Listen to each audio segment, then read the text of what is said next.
हे वरचा मेसेज वाचून काल मला एवढं वाईट वाटलं भावानं. त्या भावानं मला मेसेज केला, दादा माझ्याकडे चांगला फोन नाही आणि गिम्बल पण नाही, पण मला व्हिडिओ करायला सुरुवात करायचं आहे, काय करू. त्यानं त्याखाली असा पण मेसेज केला आपल्याला की मला आयफोन घ्यायचा आहे पण घरातली पैसे देईन झाल्यात. तर मित्रांनो तुम्हाला एक गोष्ट सांगतो, पण आता पटणार नाही, कारण माझे जवळजवळ 1,00,000 फॉलोअर्स आल्यात आणि ह्यो जो फोन आहे, आता ह्यो फोन 2018ला घेतलेला मी लॉकडाऊनच्या आधी, आणि ह्याच्यावर जवळजवळ माझं 50,000 फॉलोअर्स मी पूर्ण केल्यात.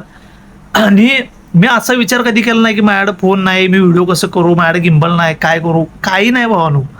ह्या फोनला जवळजवळ 17-18 रबर लावलेली असायची आणि व्हिडिओ एडिट करताना ह्याचा जी स्क्रीन आहे की नाही तोंडावर पडत होती अक्षरशः माझ्या, जर झोपलो तर फोन घेऊन. आणि ही पाठीमागचं हे जर दिसाले तुम्हाला कॅमेरा, ह्याला सारखं असं पुसायचं, परत त्याला क्लीन करायचं, परत व्हिडिओ करायचं, दुसरा करायचा असलं परत पुसायला लागायचं.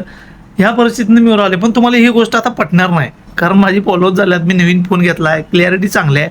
पण माझ्यासोबत जी मित्र आहेत त्यांना माहिती आहे भावानं, मी त्याच्यावर अक्षरशः डिस्प्ले सगळा पूर्ण फुटलेला रबर लावून 50,000 फॉलोअर्स पूर्ण केल्यात. माझी जिद्द होती, मला काय ते करून दाखवायचं होतं, मला ब्लॉगिंगच करायचं होतं, हे माझं कंटेंट फिक्स होता. मग मला तुम्हाला एक गोष्ट सांगायची भावानो, जी गोष्ट तुम्हाला करायची आहे की नाही त्या गोष्टीवर लक्ष केंद्रित करा. बाबा मला हीच गोष्ट करायची, ही पहिला कन्फर्म करा. कोण सिनेमॅटिक करते, कोण ब्लॉगिंग करते, कोण काही म्हणजे असं डायलॉग व्हिडिओ करतात, पण तुमचं कंटेंटच फिक्स नसते भावानं मला काय करायचं आहे. पण तुमच्या की नाही अपेक्षा जास्त असतात, माझ्याकडे फोन नाही, मी क्लॅरिटी नाही तर माझे व्हिडिओ व्हायरल होणार नाहीत, मला कोण फॉलो करणार नाहीत.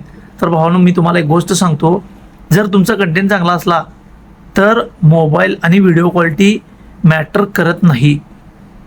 जर तुम्हाला करायचं असलं तर कुठल्याही परिस्थितीत तुम्ही करू शकता. आयफोनच पाहिजे, गिम्बलच पाहिजे असल्यातली काही भावानो काही सुद्धा गोष्ट नाही. शपथ सांगतो, माझ्याकडे जो फोन होता, माझी जी मित्र होती, समजा मी एखाद्या ठिकाणी गेलो ब्लॉगिंग करायला, तर अक्षरशः शुभम आणि राहुल ही दोघंच माझ्या व्हिडिओमध्ये असतात, बाकी कोण नसते. त्यांच्या मोबाईलवर मी व्हिडिओ मारत होतो आणि नंतर व्हॉट्सअपला ह्यात घेणार या फोनमध्ये आणि नंतर मी एडिटिंग करणार ह्या फोनला.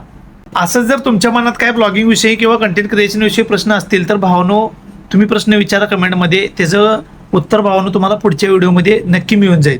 तर मित्र पण आपली जवळची चांगली पाहिजेत आणि तुमच्याकडे फोन चांगला पाहिजेच असं काय गोष्ट नाही आहे भावानो.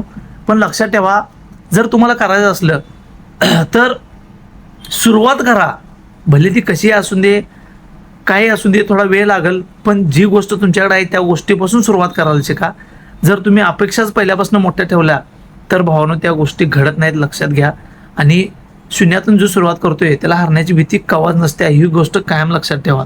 आणि मला फोनच चांगला असला, गिम्बलच असलं तरच माझे व्हिडिओ व्हायरल होतील असा जर समज घेऊन तुम्ही हे केला, अजून 2 वर्ष जातील तुम्हाला व्हिडिओ चालू करायला.